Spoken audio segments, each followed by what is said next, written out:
Good afternoon, everybody. Welcome back. Hope that you've had a good week. As you know, we are discussing political parties, and we're talking about representation and to what degree political parties respond to voters in public opinion or market and business actors who have deep pockets and can often contribute disproportionately to their campaign war chests, the politicians, that is. These are really important discussions because in this class and in democracy in general, accountability matters a great deal. And we talk about to what degree we can hold elected officials or parties or governments accountable. Can we punish them for what they did? Can we reward them for what they did? To what degree are they doing what they do because it's what we want or what we've mandated them to do in electing them, and so on and so forth. And so this reveals a lot about the significance of our vote and the importance of our behavior and how well the democratic institutions are functioning to connect us to politics and incorporate our input and involve us in a meaningful way in an accountable process. Now, I showed you some troubling footage on Wednesday that highlighted some recent findings showing that there's virtually no relationship between governance and public opinion. In fact, there's a long list of stuff and pretty common sense bills and legislative initiatives that just won't ever go anywhere because they're unlikely to be taken up in Congress, despite that they're very popular politically and they're very popular with the public. And we talked about how many of these things are very old and taken for granted in most advanced countries. The US has a political context that's unique because the reliance on private campaign funding means that business actors seem to have an especially disproportionate influence. But nevertheless, the question of what is the relative influence of public opinion versus business, that's an important question, and it weighs heavily in any analysis of accountability or democratic politics. So today what we're going to do is we're going to continue to investigate this question of when politicians respond to voters and public opinion and when they respond to markets. And I want to build on what we set up on Wednesday by highlighting the circumstances under which politicians are more likely to respond to voters and when they're more likely to respond to markets. And I want you to keep in mind that it's not as if this is just the way it is, in that there's no way to create a system that will reward responsiveness to public opinion. There is a difference between systems where politicians are responsive and ones where they're not. And we can pick out the differences, and there are important implications for democracy and representation. So keep in mind that we will address this as a question, and it's not, a foregone assumption at this point. And what we'll do is we'll consider data from elections during the period from 1970 to 2014.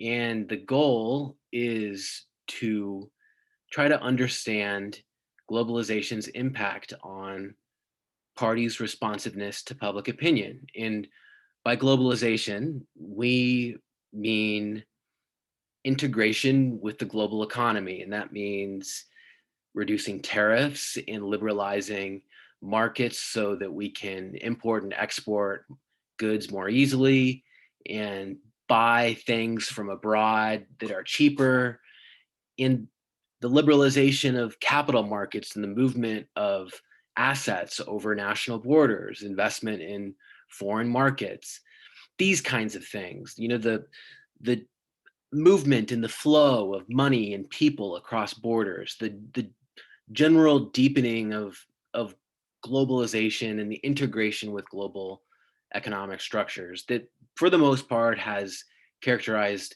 changes in most countries of the world in the last 40 years. So it gives us a chance to actually figure out, well, when we became more integrated with the global economy, did politicians become more or less responsive to public opinion, and how did that affect responsiveness to public opinion? But I think that the best way for us to get started is to just begin by doing a little bit of brainstorming. And I'm going to stop the share and open a new document. And we're going to work together to do a little bit of thinking.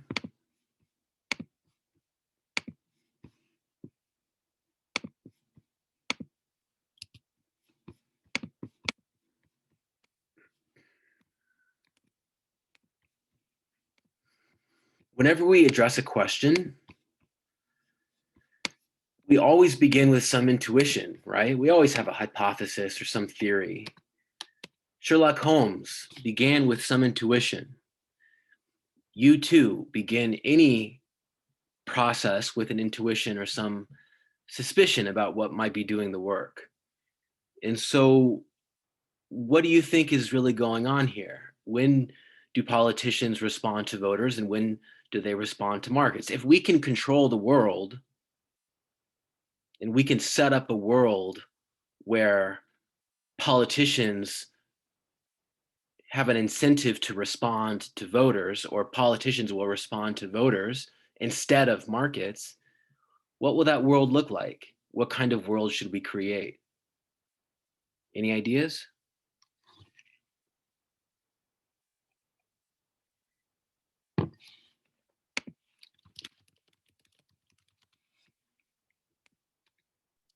I was thinking more along the lines of politicians responding to voters more closer to like their campaigns, and then for markets probably when like an event happens that's like in relation to their like agendas probably. So let's narrow the question a little bit, and let's think about and assume that the campaign is over and that they're in power and now they're governing and making decisions about how to rule the country, and they're making decisions that everyone has to comply with, right? So they're making policy. So the campaign is over, and now the question for us is, under what circumstances will the politicians respond to us, the public, and under what circumstance will they respond to business actors or the market? And so let's think of it in that way. And I agree with Virginia that generally speaking, the campaign is going to be a time where voters might loom larger in the heads of politicians because they need to get the votes. But remember that they've got to finance their campaign as well. And so when they're in power, they might have incentives to respond to elite interests, since those elite actors can finance their campaigns or support them in material ways that ordinary voters cannot. I'll go to the chat in a moment, but first I'd like to hear from some folks over the mic. When will politicians respond to voters, and when will they respond to markets?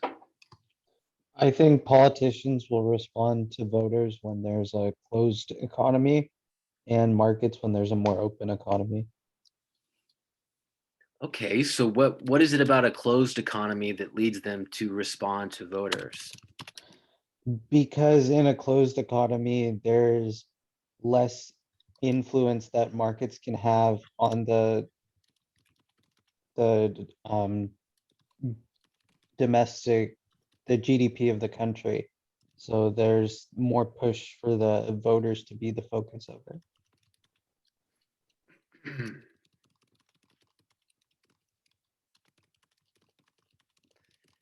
I'm gonna put this way, and I think Ishan summarized it nicely. It really puts the impetus on the voters, because when the economy is closed, international markets, by definition, have less influence on the performance of the country and the situation in the country. And so that means that by definition, politicians don't need to answer to or really respond first and foremost, or even maybe at all, to international actors or international influences. And instead, voters will really be quite important because they will captivate the politician because they'll be the ones who will shape the fate or the situation in the country. Now, you could imagine that even in an open economy, voters would also be important, but the difference would be that under that circumstance, the country would be exposed to international markets and all of the potential actors that involves and that incorporates, whose interests and whose investments in the domestic economy would influence the performance and the situation in the country, and potentially the situation and the economic position of the voters who are important to the outcome of the election, but who may ultimately be employed by, at the end of the day, capitalists and the people who invest in the economy and who may be intimately linked to international markets by virtue of the open nature of the economy. Okay, so that's certainly possible. The closed economy would favor the voters. What else?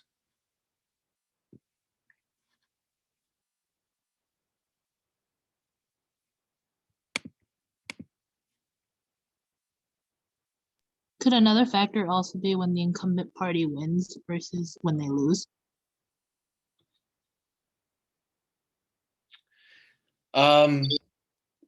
Well, presumably, if re-election is a possibility, the government would always have an incentive to respond or at least represent voters, right? So that incentive wouldn't go away if re-election is possible. But you could, that's actually an interesting idea, Virginia. Is it possible that politicians may be more responsive to voters if we allow re-election? Do you think so? I think there's an incentive based on if they're seeing that, voters aren't really sort of like they're sort of not really finding that they have a ground with voters due to that, so they would probably have much more an incentive to try and gain back the votes they lost. That's what I feel. Absolutely. So maybe the incumbent government, if they can be reelected,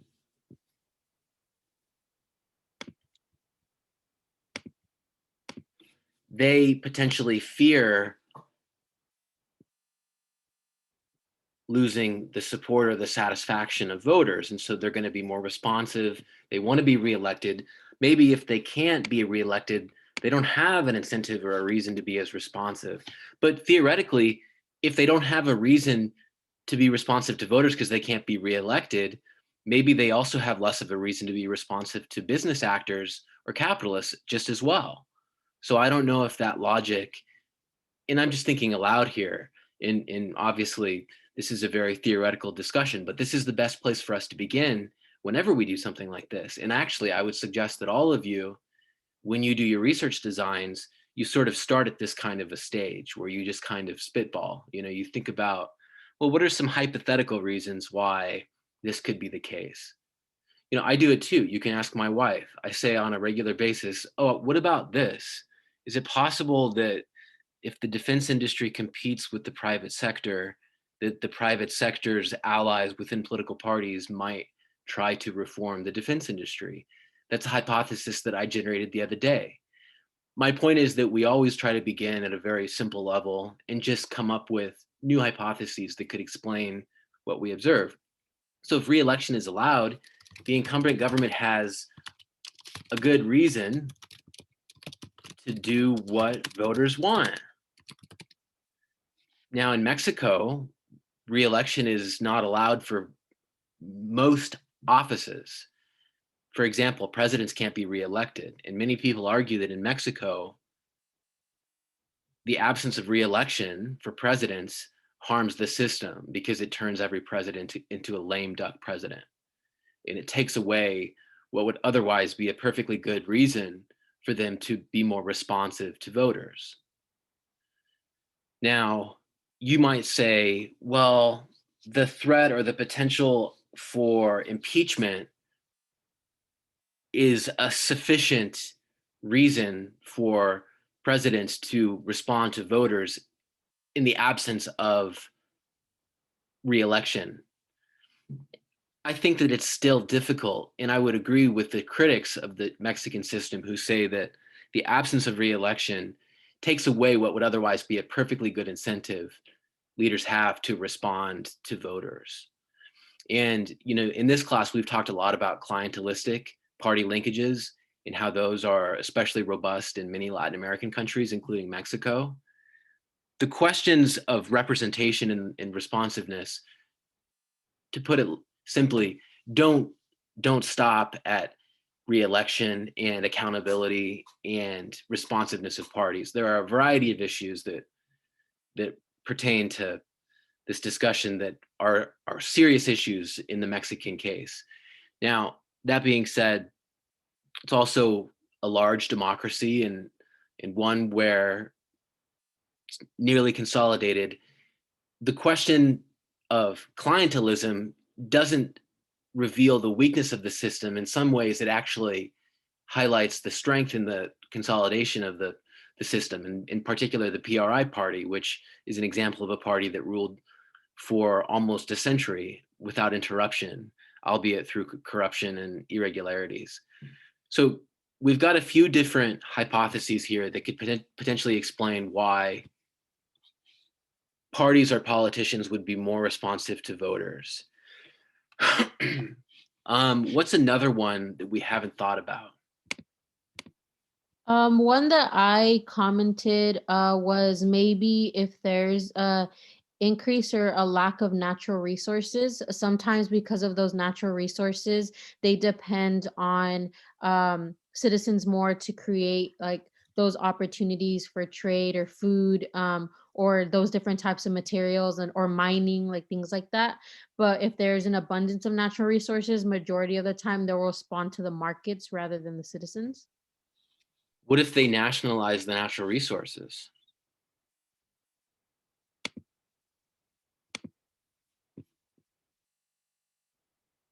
Alondra, what if they nationalize the natural resources?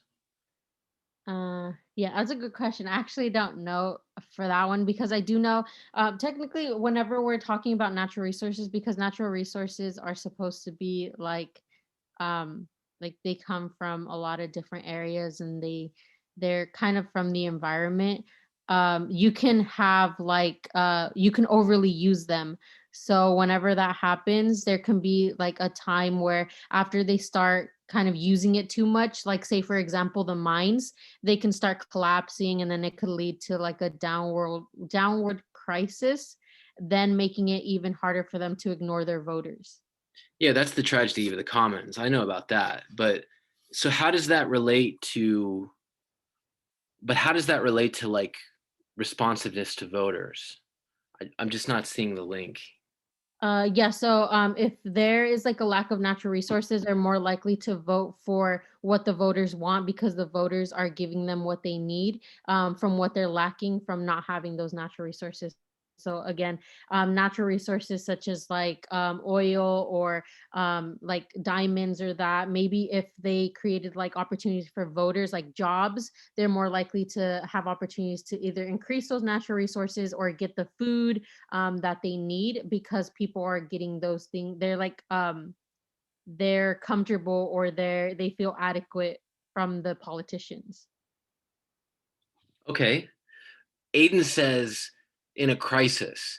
So what about in Texas though, when they allowed price surges, when the electricity grid froze and people got bills for like $15,000?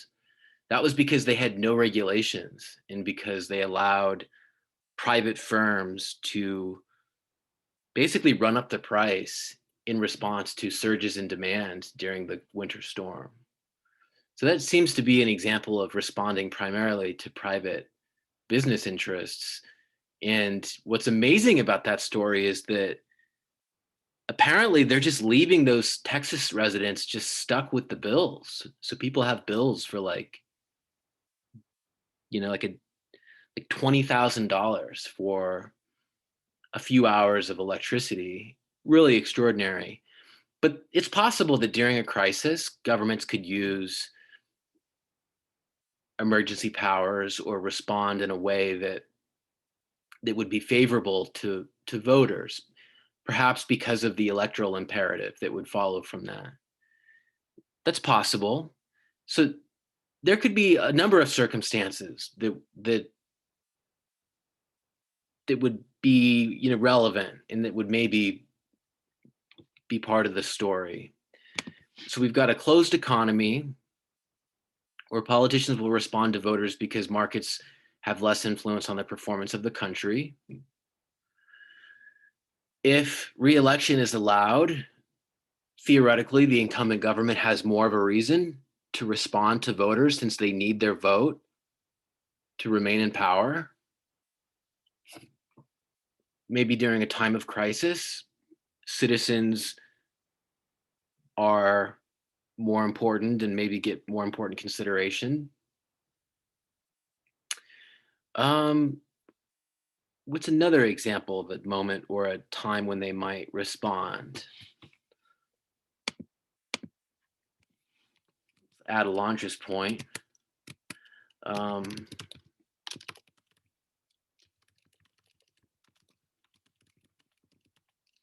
going to kind of refine the point a little bit and take the kernel of it.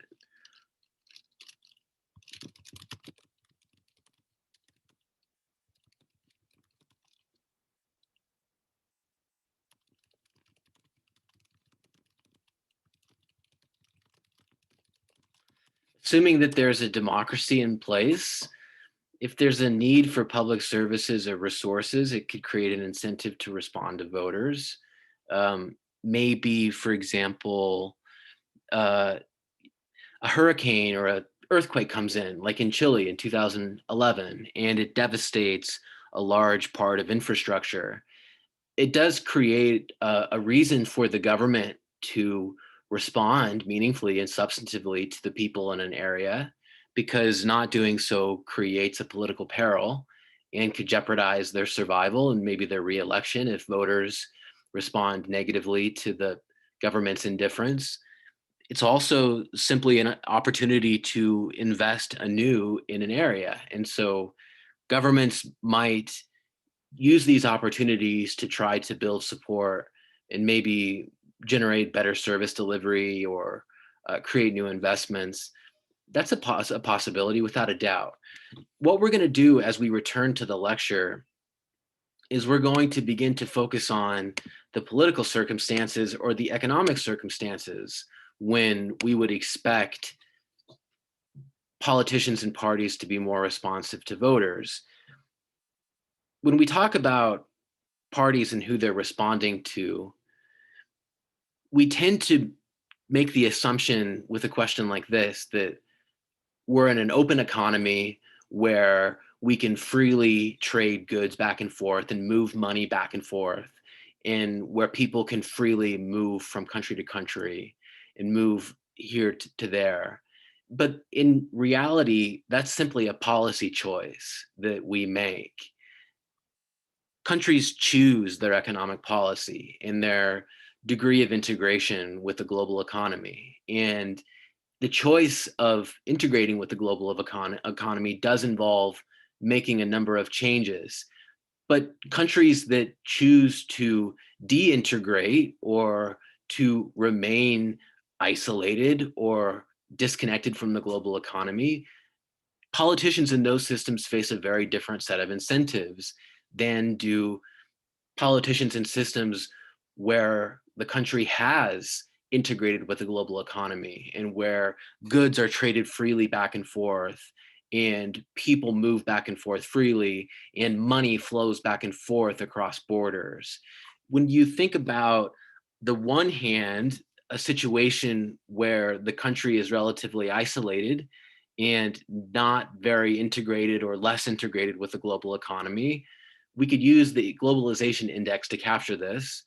We would be on the left-hand side of this picture here that I'm showing you, where there are relatively high barriers to trade, and it's difficult for people to invest in the domestic economy or to take their money out of the country.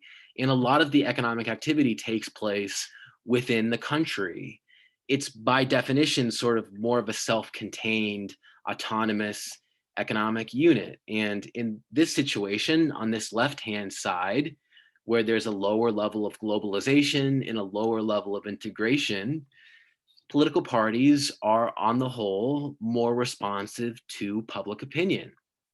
This is to say that policy in the agenda, the legislative agenda, and the output of government, the actual governance, the stuff of governance, is more in line with public opinion. It's more consistent with public desires and public preferences as measured in opinion polls and in large samples seeking to gauge the public's interest and the public's opinions. In this situation on the far left, you've got a relatively isolated economy, or at least one that's less integrated with the global economy. And the reason that politicians and parties are responding primarily to voters is because global and international economic actors simply have less stake in the global economy, and the government's policies have less of a bearing on those actors, and there's simply less of an influence on the domestic economy of the performance of those international actors' assets and holdings, because all else being equal, it's mostly a self-contained economy. It means then that the government doesn't have to respond to those international actors. It doesn't need to make policy primarily with multinational corporations in mind, or with foreign investors in mind, or with the partners of domestic firms in mind. It can primarily respond to voters. But on the other hand, where you have a situation of a high level of integration with the global economy, and very low barriers to trade, very low barriers to the movement of capital across borders, movement of goods, money, and people with relative ease. All of this characterizes this situation on the right. We have a much, much higher degree of globalization. The domestic economy on the whole is just much, much more integrated with the global economy. In this situation, in this circumstance, parties are more responsive to business actors and markets and less responsive to public opinion. And it's because, on the whole, the performance of the domestic economy depends more on the investments of those international actors.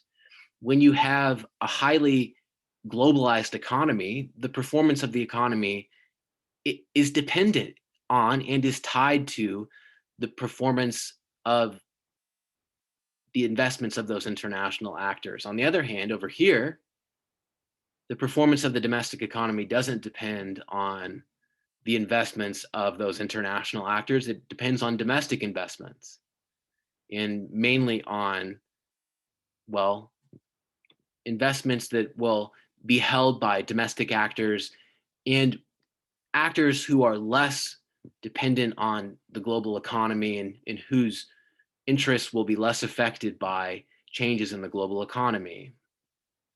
It's very, very different situation being here and being here. And this is a figure from the reading that we did this week, which talks about policy in party responsiveness and whether parties respond mainly to voters or to markets and business actors, or private multinational sort of economic actors. And this figure shows that who they respond to is really a function of the level of integration with the global economy. And this is an interesting way of putting it, because it suggests that in some ways globalization does put countries in sort of a straitjacket and it does kind of tie the hands of policymakers or governments. Now, that's one way of looking at it. And it's possible that there are other mechanisms and that there's more under the hood. And in a moment, I'll show you what else there is to the story, and we can discuss this at greater length from a different perspective. But we need to step back and address a bigger question first, which is, well, why why does it matter if governments are responding to business actors who have domestic investments but who are ultimately international actors? Aren't they also presumably voters or participants in politics? Yeah, they are, absolutely, without a doubt. And we shouldn't for a moment suggest that any participant in politics, whatever type of participant they are, shouldn't have a voice or some role to play. But are corporations people? I suppose legally their personality is legally equivalent to that of a private individual actor, but are they in spirit people? No, they're clearly not. Corporations are not people. But the more general question is, what really is the difference between these elites and the mass public whose opinion we cling to and whose opinion we implicitly have argued so far should be really the driver of policy and the legislative agenda? Well, there's a big difference. The difference is that they have a huge ideological gulf between them. Here, the thing is, all societies have their elites. There's nothing wrong with elites. It's just that elites can self-provide. And so if you're like me, you need to be able to go to a hospital once in a while. You need to be able to call the police. Although I recognize and am right there with you, if you acknowledge and insist that there are serious disparities and our experience with the police varies. But my point is, if you're not a rich person, you can't self-provide. And so for you, government serves an important function. Policy and governance all have to do with providing public goods that you couldn't access otherwise. Things like roads and communications networks and bridges and infrastructure and transportation. But elites can self-provide. They can provide their own security. They can provide their own helicopters, their own transportation. They can provide their own communications networks. They can provide almost everything. And so elites and business actors tend to prefer small government, or what they perceive to be small government. And so they disinvest in areas of public investment that are vitally important to you and I, into the things that we can't do without government. And so it does matter that there's a gulf in a huge gaping distance between the preferences of mass publics and those of economic elites. Of course, it varies from country to country. You'll notice that in some countries like Denmark or Germany, there's a larger gap than in countries like Italy or Greece. But generally speaking, the gap does exist everywhere. And the gap suggests that not only is disproportionate responsiveness to elite preferences problematic, but it's also very likely producing policies and output that is out of sync with the wants and the needs of mass publics. And so for us in a class on public and political behavior, this should be very concerning. And we should wonder, what could possibly be done? What could possibly be the solution if this sort of bias or this sort of gap or this sort of distance seems to persist? And if parties are in fact primarily responding to market and business actors. Now, the distressing possibility or the distressing implication of this figure is that you may have to choose between integration with the global economy on the one hand or quality democratic representation on the other? Because this data seems to suggest that that's the trade-off. Because if you integrate with the global economy, the performance of the domestic economy becomes contingent upon the investments of international actors. And therefore, political actors become subservient to those actors. And they respond disproportionately to those elites, and they ignore voters. This is the troubling implication. Do you think that this is an oversimplification? Is this a false choice? Do we really have to choose between globalization and democracy? Or is this what we're left with?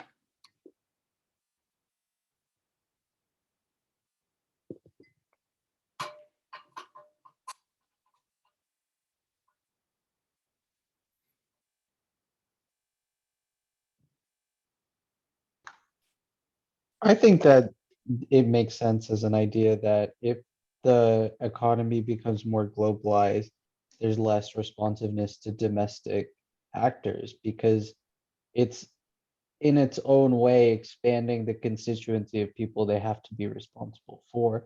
While they're not directly elected by businesses and multinational corporations, there is a huge stake that they have in the country's economy as a result of globalization. So it would make sense that they have increased influence in domestic economies.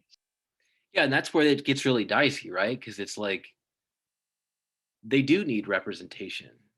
Even if they're not actually voting, even if they're just like foreign stakeholders in the economy, well, if it's a democratic society, presumably they should have some representation too. It's just that when the economy becomes so integrated with the global economy, it becomes very difficult not to create policy primarily with the needs of the global economy in mind. I just think that unfortunately, democracy becomes too subservient necessarily by necessity to global capitalism. It sort of has to be. And the stakeholders do expand. And as Ishan put it, the constituency expands. It really does in a literal way. It's just that the constituency expands in a way that involves the incorporation of actors who have disproportionate power, right? And who have a larger influence than they would have under democratic auspices. And so that's one of the ironies of global capitalism and globalization. It sort of incorporates the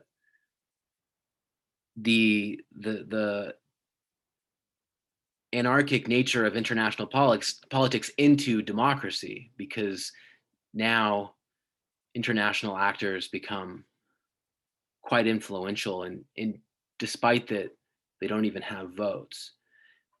But this is a question that is still open, and whether we have to choose between democracy and globalization, it's not actually clear that we have to, but some scholars think that we do. And one of those scholars is this guy named Danny Roderick, who is a Harvard economist who traditionally has written about economic growth in the role of the state, and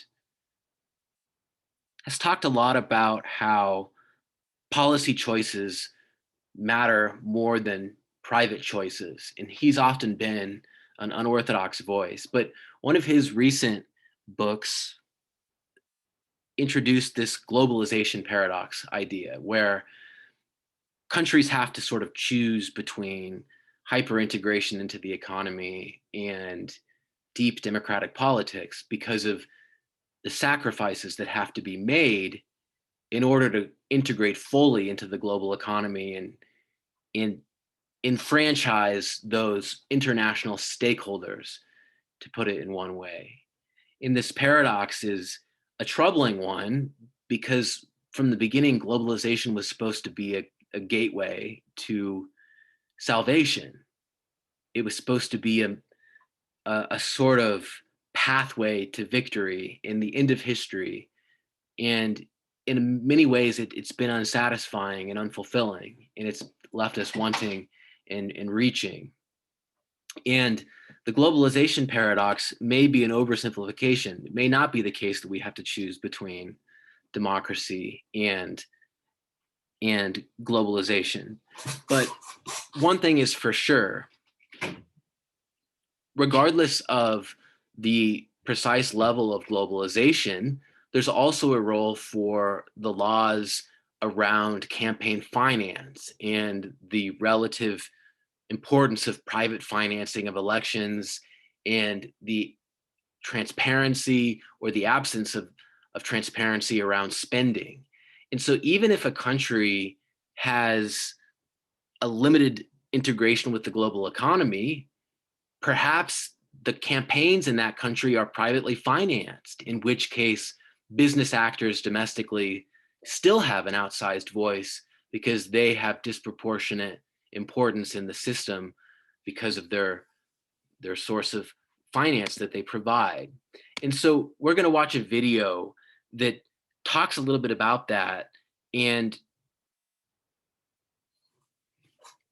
proposes really a solution and talks about what kinds of legal remedies might be used to address this gulf, this inequality, and the tendency for parties and politicians to respond mainly to business and economic interests. So we'll watch this and we'll get back together in a moment. So here's a crazy thing. Almost everyone I know agrees that the government of the United States, the government of the most powerful nation on the face of the earth, is completely broken. And for most of us, it's really obvious why. Lobbyists write our laws, politicians are bought, and corruption is infecting every issue that's close to our hearts. But what's even crazier is that we've all convinced ourselves that there's nothing we can do about it. And that is one of the biggest and most dangerous lies in American politics. The problem isn't that corrupt politicians are breaking the law. The problem is that we don't even have laws for them to break. Right now, corruption is legal in America. And that is something we can fix. Here's exactly how we do it. Right now, it's perfectly legal for special interests to hand huge checks to the members of Congress who regulate them. It's perfectly legal for those same members of Congress to pass laws to help out lobbyists who offer them a cushy job when they leave office. And that's just the tip of the iceberg. From $1 million bundlers to the threat of a super PAC smear campaign, there are literally dozens of perfectly legal ways to buy a public official. But that makes the solution pretty obvious. Make corruption illegal. All of it. That is where the American Anti-Corruption Act comes in. It introduces a strict set of ethical standards. So if you're an elected official on, say, the Senate Banking Committee, you can't take donations from banking lobbyists. It mandates full transparency so the American people know exactly who's trying to buy our elected officials. It changes how elections are funded so clean candidates can win without selling out to special interests. And it does all of this while protecting the people's right to free speech. That's because the act was written by top constitutional scholars, conservative and liberal alike, to stand up to the toughest scrutiny. You can read the full text of the act at anticorruptionact.org. And speaking of the Constitution, let's talk about a little Supreme Court ruling called Citizens United. Here's the thing. While a constitutional amendment to overturn Citizens United would help clamp down on those shady groups with names like Americans for Freedom and Jobs and More Freedom, it wouldn't fix any of the problems we talked about before. You could pass that amendment tomorrow and the bribery, the extortion, the conflicts of interest, all of it would still be legal. But in a weird way, that's actually good news because it means we can solve a huge part of this problem with a plain old law. The question is, how do we get it passed? I mean, asking Congress to do it is like asking a fox to put a lock on the hen house. The greasy, dirty, disgusting fox. And also the fox is a congressman and not a fox at all. Look, my point is, we can go around Congress using a little something called the ballot initiative process. It lets citizens pass laws ourselves, no politicians required. All we have to do is gather enough signatures, put anti-corruption acts up to a simple public vote, and we can start fixing the corrupt system right at home. Here's our plan in 5 steps. First, we'll need a law to pass. One that, actually fixes things. Okay, Anti-Corruption Act. Check. Next, we need to bring conservatives and progressives together and get organized. It's the only way to build enough power to defeat the politically entrenched and well-funded opposition. We're in good shape there, though, because everyone already agrees we need to fix our corrupt system. In fact, local Tea Partiers and progressive activists actually teamed up to pass America's first Anti-Corruption Act in 2014. And the movement has racked up even more victories since. There are more than 22,000 cities in America where we can use the ballot initiative process to pass locally tailored anti-corruption acts. And this really matters. We're protecting our communities from corruption, so our schools, hospitals, local resources, and jobs are no longer under the constant threat of getting sold out to special interests. Plus, citywide initiatives and resolutions build momentum for the most powerful way we can go around Congress: passing anti-corruption acts in states. State acts not only clean up statewide corruption. So as we wind down, I'm actually going to make a few comments about the response papers. You did an excellent job on the response papers. We're very, very pleased. The median grade was about an A minus, and you earned it. It did a fantastic job. So good on you. If you turned in a paper, I accepted it, no argument. And remember that we are enforcing the guidelines regarding late work. But if you submitted a paper, we accepted it, and you should have a grade. If you don't have a grade yet, you will have it shortly. You should, moreover, also be getting a rubric or a breakdown with totals for each category. And the criteria on that rubric match very closely with the guidelines that I gave you when we discussed the assignment. So you'll recognize those criteria right away. I recommend that you take a good look at that rubric so that you understand where to improve and what to work on as you prepare your research design. But in general, very, very happy with the papers. You did a good job, excuse me. And yeah, that's what I have to say about that. I hope that you have a great weekend, and I look forward to seeing you again on Monday, of course. But that's it for today. Have a good one, everybody.